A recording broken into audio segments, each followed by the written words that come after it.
Taoiseach said that the nominations of Deputy McGrath and Deputy Chambers were about policy, not about personalities. I agree. So I'll focus on policy, not on personality. First of all, I think it is extremely worrying that the discourse around Deputy McGrath's nomination to the European Commission is that there's horse trading going on in terms of support for Ursula von der Leyen to retain her position as President of the EU Commission.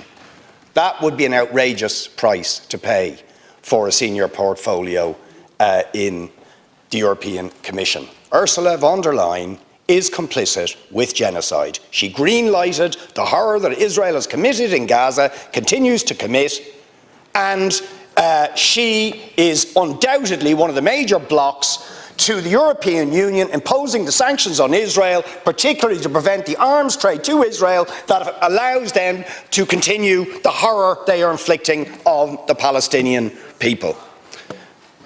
On the question of the finance portfolio, we will be voting for policy reasons, not for personal reasons, against the nomination of Deputy Chambers, because we have had more than 100 years of Fianna Fáil and Fine Gael finance ministers. We think you've had your chance and you haven't delivered. Even when this country has more revenue and is wealthier than it has ever been, Fianna Fáil and Fine Gael have left us with an absolutely dire housing and homelessness crisis.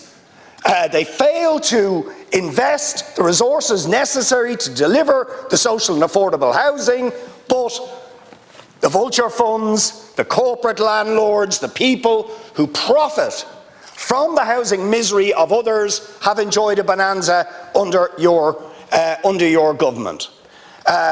Or even if we take the topical issue of RTE, where a scandal that erupted as a result of the malgovernance and behaviour of a tiny group at the top is now resulting in the axing of decent jobs and essentially the privatisation of the public broadcaster, because this government won't finance public service broadcasting by imposing a tax on the profits of the digital companies, the social media companies, which could finance public service broadcasting. Instead, they're asking ordinary workers in RTE essentially to pay the bill for the bad behaviour and indeed the corruption of the public service broadcasting remit of RTE by commercial interests, and now it's actually those commercial interests who are going to gain from the scandal that we've seen in RTE.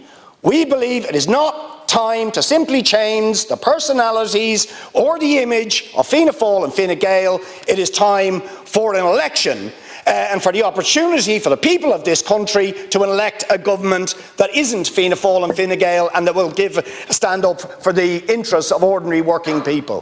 Thank you.